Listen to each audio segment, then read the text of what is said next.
It's been 16 long years since the last installation in the Why Did I Get Married franchise, and we've been waiting and speculating on what their lives became after the 2010 sequel to the original film. I haven't really been waiting, but it's been 16 years, and Tyler Perry and Netflix are coming September 9th, 2026, with the third installment of the Why Did I Get Married series with Why Did I Get Married Again, to let us know what the couples have been up to. Please, please, please, please say that they are not finna ruin the Why Did I Get Married franchise with this new movie. Please don't let this be like a Godfather 3 type of situation, because if they ruin this film, I will straight pretend like this movie never, ever happened. Well, okay? why does it matter? I don't care about when they make new movies I never think that don't make a new one. Just make the new one. And if it's bad, it's just bad. It doesn't change the previous stuff that I like. Okay, so what it changes for me is, you guys know that or maybe you don't, we have over 20 movies. We have over 20 videos on the Why Did I Get Married franchise, and we will link the playlist below. But anyway, we have broken down every character in all the films and played out all of these countless what-if scenarios. And the issue to me is that if you just come trying to throw some junk out there and then you ruin the franchise, and then the canon is also changed by whatever happens in this movie. So that limits or ruins, it can ruin the fantasy of it all, I guess you could say. Guess. This is I don't watch a movie to fantasize. Okay, so I don't feel like this about other movies, but this is the one movie, and I will say the second movie wasn't as good as the first one. But there is just something about the story of Sheila, Sheriff Troy. I fell in love with that story in 2007. And this has just been like the gift that just keeps giving for me, which is probably one of the reasons we've done so many videos on it. And then there are just so many scenarios that could have been played out. I actually suppose that probably one of the things that's going to happen would be that the scenarios we've made some of those are going to just become impossible because of something that Tyler Perry is going to put in this film. And that's okay too, because we speculated before this, third installment ever came out. But I just, because I feel like with the Netflix deals that some of this is just to meet the commitment of the deal, right? Whereas I feel like when he made that first movie that went to theaters and everything like that it was more of an effort. I feel like now we're just a factory. We're just churning it out, you know, and we kind of saw that with some of the other ones that have been made for Netflix. Although we did find some redemption in, what was the last one that he did with Straw? No, with the Medea character, the Medea's brother. Oh, yeah. Joe's college road trip. We'll link that in the description. In fact, there's an entire Tyler Perry playlist of all his stuff that we've covered that we'll link in the description, and then that way you'll be able to just get your binge on. But anyway, so according to Netflix's official synopsis of the film, a group of couples reunite in celebration as Marcus and Angela's daughter prepares to tie the knot. After being apart for quite some time, they learn quickly that as much as things have changed, they stayed the same. Realizing that their children have grown up to be so much like them, they must reflect on examples they've set and ask themselves that age-old question: why did they get married again? Of course, let's talk about the cast.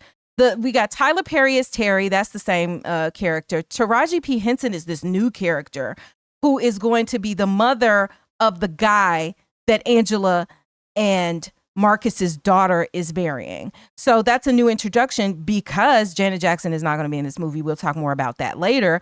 We got Jill Scott as Sheila, Richard T. Jones as Mike, Tasha Smith as Angela, Michael Jai White as Marcus, Sharon Leal as Diane, Lamond Rucker as Sheriff Troy, or just Troy now because I don't think he's been a sheriff since the first movie. And then Da Vinci, I think is how you say his name, from BMF in the way back.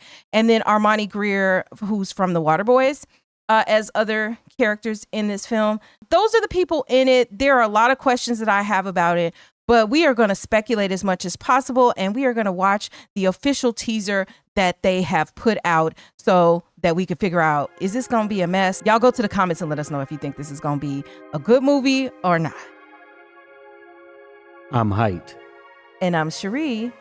And you've discovered Axiom Amnesia.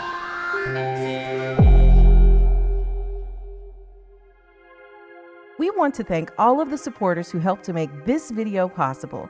If you want your name to appear alongside these contributors, make a one-time donation via Cash App, or you can head on over to patreon.com/axiomamnesia to enjoy all of the benefits of becoming a monthly subscriber. Just a little tidbit for you guys. We will be revisiting the franchise within the next few weeks in anticipation of this new movie, as a reminder of what all of these characters have gone through. And so we will have videos leading up to this September 9th release date on a regular basis, so that we can just kind of refresh all of our memories. But let's now break down the trailer. We're about to turn Leo. The first thing we see in this teaser is kind of the flashbacks to what we've seen before from some scenes from the older movies, I guess, to refresh our memory in case we forgot who was in the movie or whatever. The best example kids could ever have. How to be there for each other and how to love each other.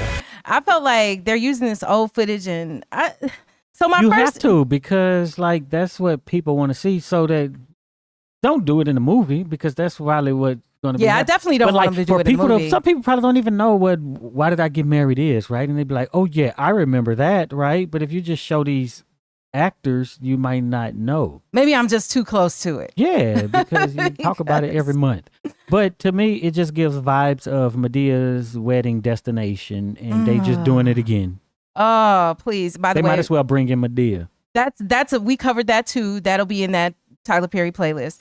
And so the old footage, that did kind of like bother me a little bit, because I felt like, can we craft it in a way that we don't have to just be reminded by the old movie footage? You know, do they always do that? Like, if you just look at any, sequel or I don't know, whatever you want to call it, the third movie, whatever, then are they using old footage, or are they establishing? Because that's how nostalgia works, right? Because usually what they do is, like with one of these came out recently where they had to go back in the movie and show you clips from the past so that you could remember what happened and all that stuff, right?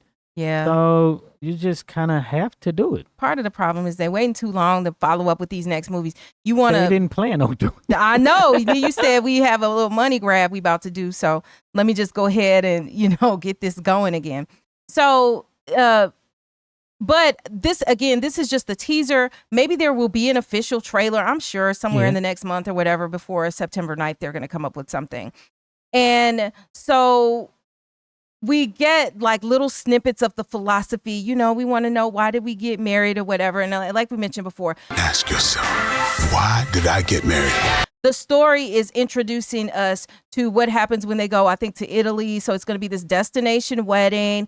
And Angela and Marcus's daughter is marrying Rosalind. That's the character Taraji P. Henson is playing. Her son. Can you believe that our daughter is marrying Rosalind's son? And Rosalind looks like she got some money, and she's like, oh, I know the bill or whatever. Yes, I can believe it. I just got the bill. Which is interesting, because usually in a traditional sense, the bride's family is the one footing the bill for the wedding. So automatically I'm like, okay, well, we don't go by none of that stuff. But Rosalind is basically probably a reality star. Oh my. Reality show star. You think? Yeah, I think that's exactly what it's going to be. Like, oh, that's Rosalind. And if you, anybody watch this show, The Neighborhood, that's basically what happened on The Neighborhood. The parents, with Sheena Orna and Cedric the Entertainer are married, and then their son marries this reality star, and the mama was one who always watched them. So if it's Angela, Angela is kind of ratchet and stuff, and probably into reality shows and stuff, so she knows Rosalind. Yes. So and we I figured it out, y'all. we gonna see. Let me just hop in here and remind you that, as many of you know, changes on this platform have pushed us toward a more viewer-funded model. If you would like to help keep our channels going, there are a few easy ways you can support. You can become a member and unlock over 100 exclusive videos, plus additional member perks. You can become an executive producer or co-executive producer on an upcoming video through Deep Dive On Demand, starting at just $10, just like the co-executive producers of this video. You'll get your name on screen and a shout out during the video, or you can pick up some merch to represent represent the community. Also, don't forget to join our mailing list so you never miss a video across any of our channels. Also, if you are looking for something to watch after this, check out our Bedtime Binge playlist. It's linked below. And it's full of videos that you may have missed, especially lately because we just haven't been getting any play from the YouTube folks and algorithm.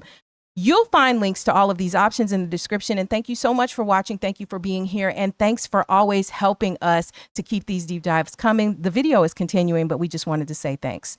We get a glimpse of everybody else, you know, who is in the movie also. And, you know, Mike is there and he's wearing like this Afro wig and he's talking crazy. He's got a new woman with him. He looks so stupid coming up in here with this young girl.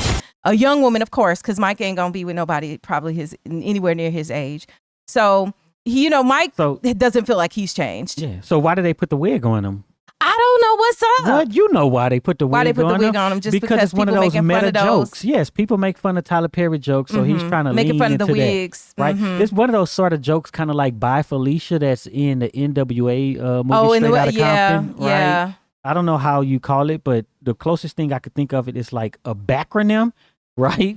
Where you take an acronym and then you put some other sort of a meaning to it. You change it. Right? So like this I don't know if I explained it in that breakdown, but we did talk about that movie where you're creating an origin story for something in a way that it didn't really happen, but then it's coming out later. It's so kind of akin to when people post a picture of somebody that's not that person. They're like, I'm going to tell my kids that this was whoever. Yeah. It's something like that. Yeah. But it's not that person. But it's something that became trendy or viral or, you know what I'm saying? That then Mimi then woke up into, you know, the social conversation. Right. So since it was in a social conversation, he's going to use the wig and then he's going to make it a bad wig. And it's not necessarily a wig because nowadays unit. Yeah, exactly. You got him a unit on. Black men wearing units. You know, I mean, and you know, we might need to talk about that because we've been talking about black women in wigs and all of that. We need to talk about the black men in their units. And I guess Tyler Perry said we should. And so it looks like we will. So we get a little tidbit of that. And then, of course, Angela is still on his neck, basically talking about, you know, how he going to catch a heart attack, trying to be young. I'm young at heart. Yeah, and that heart gonna need a defibrillator. We also see Sheriff Troy with, you know, a head full of gray hair now.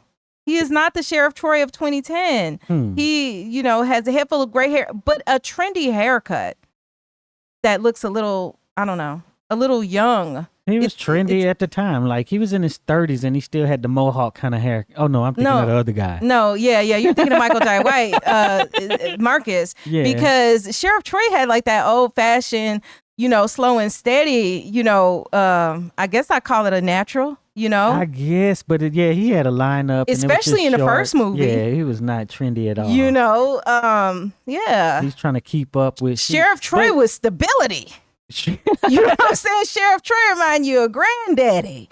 You know, and that was probably one of the things that made him feel so safe as a character. But now he got this trend. I don't know. Can I trust the trendy hair? And, you know, I don't know, Sheriff Troy. We gonna see. And so then we see Sheila giving advice to Rosalind in some scene, talking about, you got to give your younger self some grace. Give your younger self some grace. While that may be true, Sheila, I really need to understand whether you have figured it out, because we did talk about at the end of Why Did I Get Married 2, how, you know, it just because of the death after Gavin's death, you know, then the film just like accelerates and wraps up real quick. You know, we see Patricia at the hospital and she's like, fix y'all's relationship. And then suddenly, because she said fix it, people just start hugging and kissing. And so they're really, you know, so we don't know if the resolution was real. But how did the best actor in the thing, he the only person who can't come back? Talking about Malik Yoba, Gavin. Malik Yoba, maybe Gavin could have just been like, you see the ghost of Gavin, and on our thumbnail. Gavin is, you know, Gavin is there in spirit, and they could have just had like things, you know, Gavin used to say, or if Gavin was here, Gavin, I don't know. If you're gonna just be all this ridiculous, you might as well do what people say. Oh, he faked his death because he wanted to get away from Perfect Patty. But why Sheila done gained all that weight back?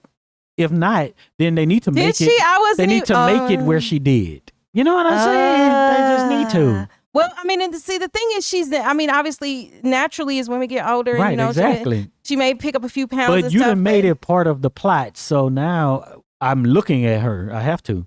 Well, and then we just have to go like to Sheriff Troy. It just never mattered. That wasn't the thing. But did she wear a fat suit in the first one? She did. Yeah, okay. She did. They gonna have to don that one. You if know, you're still shooting some scenes, go ahead and put the fat suit on. Yes, done. And then that was the other thing that made me think, like, you showing all this and we getting this kind of. Because he probably didn't film it. I feel like we getting this bootleg, like, you know, teaser. Like, have y'all, has filming actually wrapped? Like, come on, y'all. But I'm going to tell you what you bet not do. Please, just to pay them to do the ADR, because in the movie Strung, starring Chloe Bailey, and we covered that, we'll link in the description. Like, come on. In that movie, the ADR was done by, like, you know, a stand-in with a different accent. It was, you can't tell me that was Chloe Bailey. It wasn't good.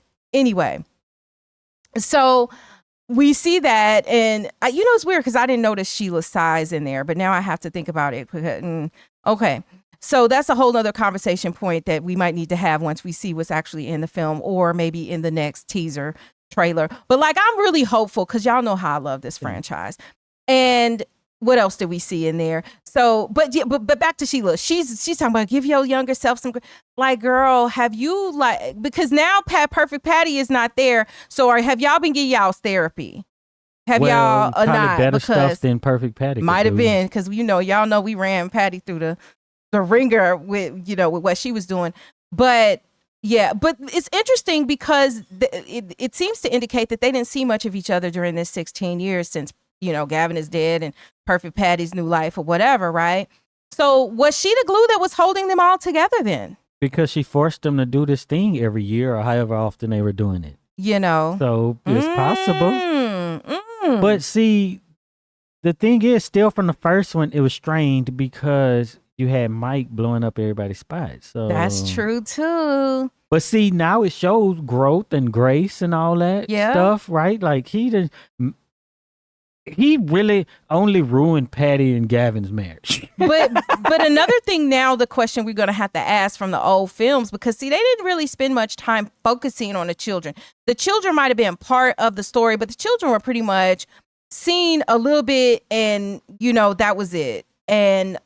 But as far as the grace, giving yourself some grace here, there, everywhere else, the question is, what was the effect of all of the drama and trauma and craziness on the children? Your parents, you think they're perfect, but they're not. And I guess I presume that we're going to mostly be examining Marcus and Angela's relationship and all of that chaos and him cheating back in the day and baby mama's drama, what effect that had on this daughter of theirs that's getting married, her choice of a husband. And, you know, they kind of alluded that their children are just like them. I mean, are all our kids just like us? So if that's the case, then, you know, you're going to have this drama-filled daughter that's acting just like Angela, maybe. I don't know. But if it's consistent with this trailer, that might be what we see. But also just that there's one of the kids, one of the younger generation is telling the older generation, I don't want you here. I don't want you here. You know, at the wedding, at whatever the event is. So we already know it's about to be some drama fights and somebody gets hit and stuff. And, you know, and then there's this funny thing that's separate kind of toward the end where we see the woman who Mike is with, you know, say, can I get your credit card, Daddy? Can I get your credit card, Daddy? Yeah. And the other guys are looking like, oh, like they thought they were being talked to because they are literal fathers. She said, Daddy. We hear Daddy, we think our daughters. Mike, I guess, is not a father at this point since it had been established in the past that he was having trouble with his soldiers. So if that all is the case, then now they're looking around and it's this comedy moment where they're like, oh, I thought you meant Daddy is me. And he was like, nah. Mike was like, nah, I'm Daddy. Me, I'm Daddy. And I was thinking to myself, Mike, you still haven't learned from, you know, Trina back in the day. He's doing all right, though. I mean, he survived the cancer. Number he one, survived that. He still got money to give out the card to this new young chick. He's doing all right. You know, so he living his life on his own terms. You know, and we'll get the full story when we actually see the movie. If you've ever watched one of our videos and said, y'all need to cover this movie next, this is your chance to make it happen. There are 2 ways to participate in our Deep Dive on Demand program. As a sole executive producer, you'll receive exclusive on-screen executive producer credit, a shout out during the video, and best of all, you can choose any movie you'd like us to cover. As a co-executive producer, you'll also receive on-screen credit and a shout out, but you'll share the credit with other co-executive producers and you'll choose from our select list of films. Also, for a limited time, we are offering 2 special bundles. Our co-executive producer bundle, including 3 co-executive producer credits for just $25, a savings of $5 since they're regular $10 each, or choose our executive producer bundle for just $75 and receive everything included with the sole executive producer credit, plus you're going to get 3 co-executive producer credits at the same time. That's a $30 added value. This is a fun way to support the channel, get your name in our videos, and help shape what we cover next. You'll find links to all of the producer options and bundles in the description below. But all right, so look, do you think this is going to be a good movie? No, what kind of conflict? So that's just what kind of drives the Tyler Perry stuff. What kind of conflicts could happen?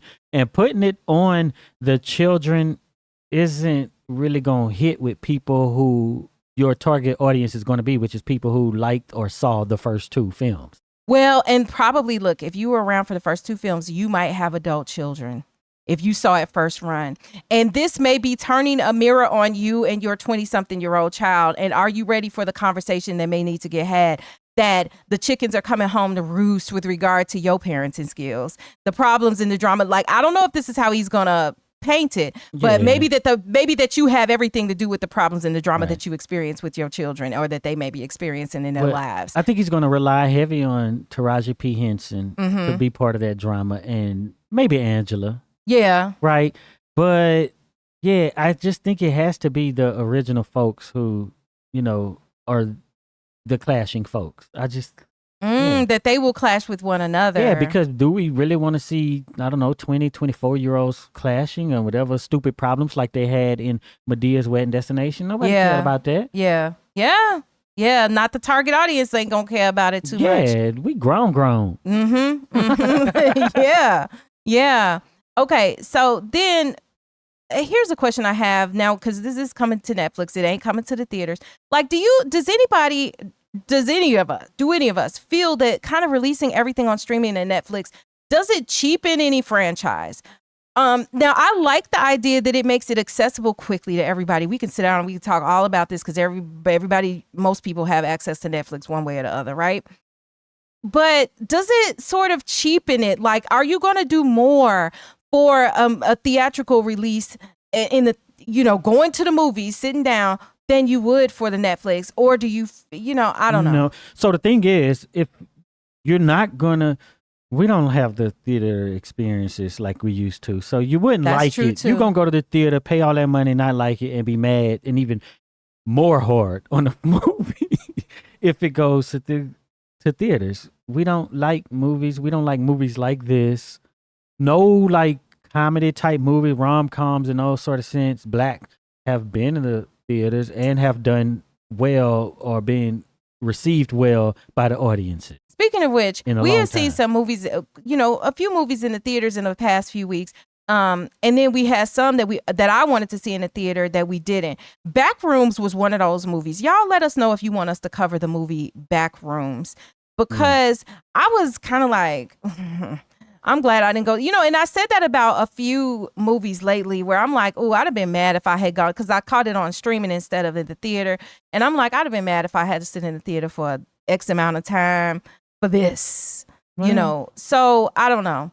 But yeah, so with Netflix too, they have their whole Netflix cookie cutter style. I don't know if they do this for folks like Tyler Perry or other types of filmmakers, but they basically dictate like the type of stuff you can use when making your films, right? So they like basically use these types of film, this type of lighting, you know what I'm saying? This type of they have just a standard lenses and I don't know if they're like these are the minimum standards, but I think they try to have some cohesion in that look and stuff, which is it limits what can be done. By the way, speaking of the movies in the theaters, we have covered, made a few recent videos on some old and new movies. One of the new movies we did see was The Odyssey. You all need to check out our video on The Odyssey. We'll link that in the description. We also covered Enemy of the State and Claudine. A lot of y'all saw Claudine on this channel, but check out our recent videos. You can always go to axiom.app and you'll see everything across all the different channels that we put out. And then plus, if you're a member, you have access to over 100 exclusive videos that the general public doesn't get to see. So is there a good way to evolve the franchise? Because they pointed to this is about to be the next generation. They're giving their same advice, the advice that we heard from Patty, of asking yourself, why did I get married and stuff? So they carried that forward. And in fact, I read somewhere that Michael Jai White said that Patricia's character, that the audience will get closure. So I don't know how we're going to get closure on that. But yeah, that's what they say.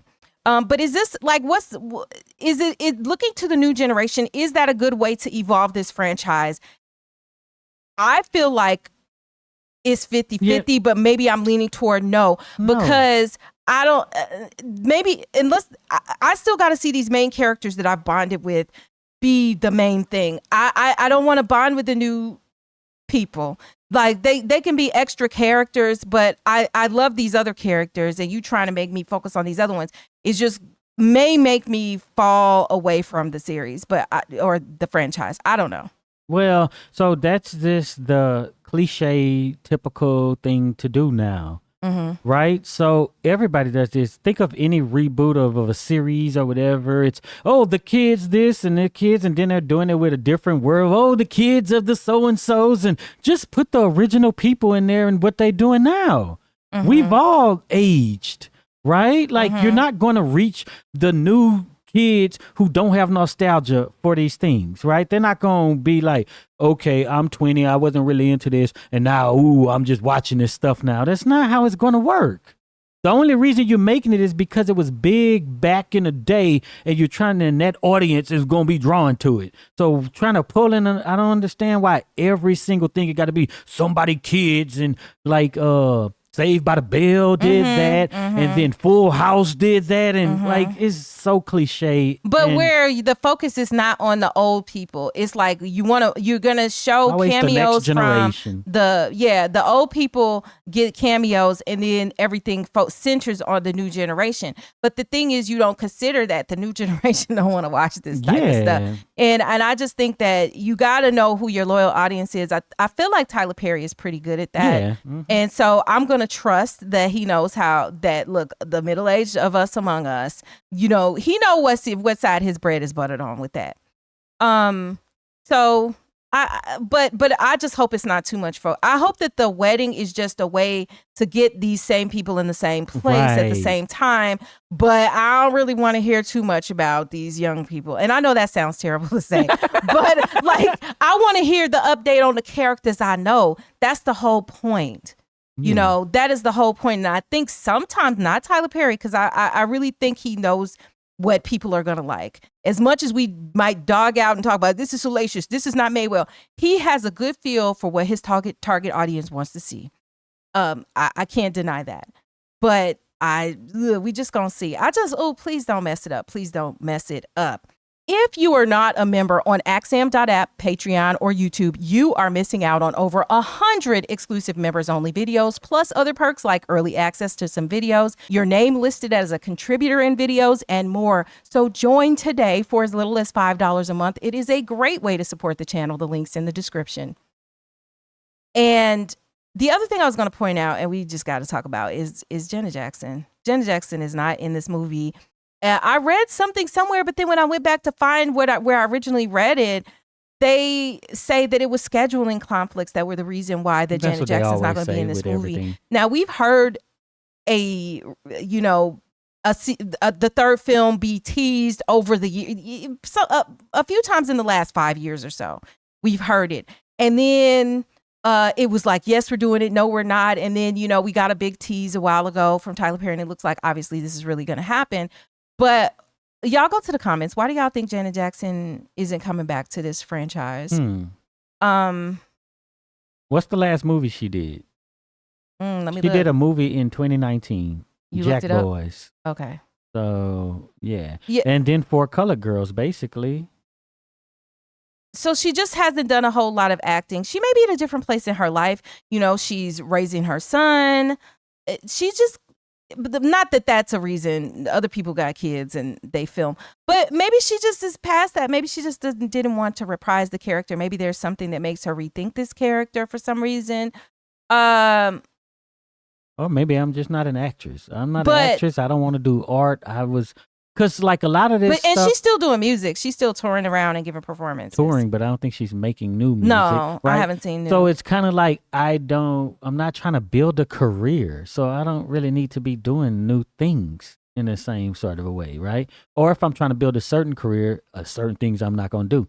But like a lot of us, you know, you in your 30s and your 40s, you like, in your 20s, I'm do this and this and this, and I'm trying to become this. But after a while, you're just like, all right.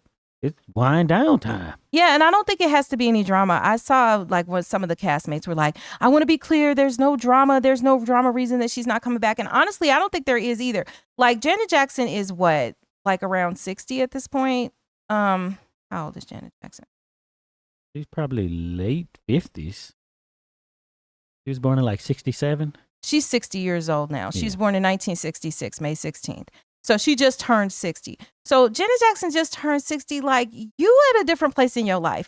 And when you are at a different and probably very comfortable place in your life, she's done it all. She has it all. And to get you to get out of your bed for something you don't really, really want to do when you start hitting that middle age and, you know, getting up, you know, getting up in years, you know, what I would say is what I think we see her doing is what she wants to do. She wants to go around, tour, sing her songs, get that nostalgia. You know, we just saw her. She gave the award to Tiana Taylor at, you know, an award show recently. We just saw her. So like she's living her life like she want to live her life. And it doesn't even have to be about drama. But what I can tell you is that, think about it. How much money would they pay her to be in here? But money is probably not even a motivator to somebody who has what probably feels like endless money. There's no amount of money you could pay me to make me want to do whatever, even if for just a few days. If you don't want to do it, you just don't want to do it. And maybe that was the real reason, although they say schedule conflicts. And maybe she just didn't feel like being bothered. You know, how many times do we say schedule conflicts? Yeah, I have a schedule conflict. I've said that before. And my conflict is that I'd rather just be sitting here playing on my phone than go do that. That's my schedule conflict. I have scheduled myself to do what I want to do and not do that. Okay. So, but that's basically who else is missing? Probably just her. Her and, well, that couple, right? Because he's dead. Gavin is dead. He's probably dead too. Bruh, if she dead, Look, I didn't even think about that. She was dealing with a lot. And of course they wouldn't reveal that in a teaser or a trailer. But so the thing too is you have the fiction world, you have the real life world. The real life world is you don't kill off Malik Yoba because you want him to come back, right? So then you can't go and kill off Janet Jackson because in the future, what if, you know, you get to do another one and you want her in it? Okay, so now I'm about to ask some difficult stuff. Who were the most important characters to the franchise? Important? You know what I'm saying? Like, who were the ones that made you come watch the movies? Angela, Sheila, I Troy. feel like Angela, Sheila, Troy, Mike, because he was, you know, the Mike and Angela dynamic.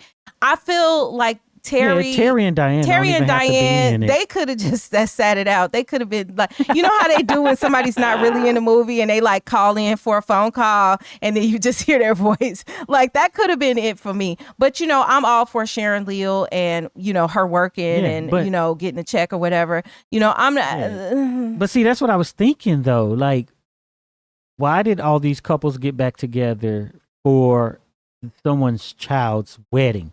If they aren't if they haven't been that close all that time. Yeah, that's a really good question. You don't even know them kids. And then look, Jill Scott, now this might be a super hot take, but Jill Scott's character, Sheila becomes far less important when there's no drama. When there's not any drama. And when when you have attempted that, I don't know. Well, I feel like in a way they attempted to besmirch Sheriff Troy, and I'm just not having the Sheriff Troy slander. But like that second movie tried to make him seem volatile, potentially like he would go knock somebody. He did knock Mike out. Right. Like he had this thing in him that could this explosive thing that was very different than in the first film. Yeah. And hopefully he ruins Troy. So the thing is that you still had that conflict with Mike in that second one. Mm-hmm. So in this one, it's going to have to be that Troy is just doing what typical cops do and beating on their wives. Shut up. So, you know, all these years on the force, he was beating on niggas and beating on his wife. Oh my gosh. Why did I say wife like that? Because that's how he said wife in the first movie, his wife. Look, we're bringing up things that are just causing me to be like stressed about this character. Hey, so you just watched this video about writing stories. I did. And what did they say? They say break their heart. Yeah. But you know, look, it's true. It's true. You gotta break the hearts of the viewers, the listeners. That when we write songs, when we writing the song that's heartfelt, I'm like, in my mind, even though I don't say those words, break their heart. Say everything that's going to pull it out of you, right? Say the things that's going to make, you know, and maybe I went too far because one of our recent songs, somebody said, what was the reaction? It was kind of something like this wasn't a song they could just listen to over and over again. And it's interesting because I could relate to that because I had listened to a song by an artist and I was like, yeah, this is a song that I experienced once. And it was amazing, but no, I can't do it again. Yeah. And so you kind of have to know when to pull it back or whatever. But I feel that like, and even I know at one point, this was for a different project, but like we had edited a video and, you know, I was just giving my editorial advice to you as you were cutting different parts of that video. And then the person, when they looked at the video later, said that it made them cry. And I was like, yeah. And you were like, well, I don't want to make people cry. And I was like, but it was good and it made them cry. Yeah. It reminded them of the nostalgia and it reminded them of how what I wanted to pull off. It did, but like you have to look at it like the crying is not a bad thing. The breaking of the heart is not a bad thing because it makes you value the breaking of the audience's heart. It makes you value what was had even more before that. Right? Because you took it away. But that is also part of the secret to the roller coaster. So back to the whole thing. Do y'all think, go to the comments, do you think he killed off Perfect Patty? And if you think he did, how you think she went out? I don't know. The way the last one ended with her flirting with The Rock, you know, maybe she just went and had a wonderful life with him and wrote her books and... She was all messed up. She was the most messed up in this movie. She was. So we know what kind of happens sometimes with that. And she had the most tragedy of everybody, her and her husband. Yeah. So, I don't know. Like, I wasn't ready for you as I'm winding down to be like, so you think he killed her off? I wasn't ready for that. Yeah. Well. Now I got to think about that. Y'all go to the comments and let us know. Should we cover the next trailer if that comes out and just kind of continue to speculate what y'all want to do? But look for the video starting very soon within the next week or two on, you know, our looking back, and these will have some new content in them, you know, about the Why Did I Get Married franchise. We're going to tell everybody's story again and, you know, give some insights and some thoughts and all of that good stuff like we always do. If you made it this far, type "Where's Patty" in the comments so we'll know you're one of the real ones who stick around to the end. And be sure to check out one of the videos that's on the screen right now, and also be sure to visit axiom.app where you'll find all of our recent videos in one place with links to them back on YouTube so that you can find them here and watch them here.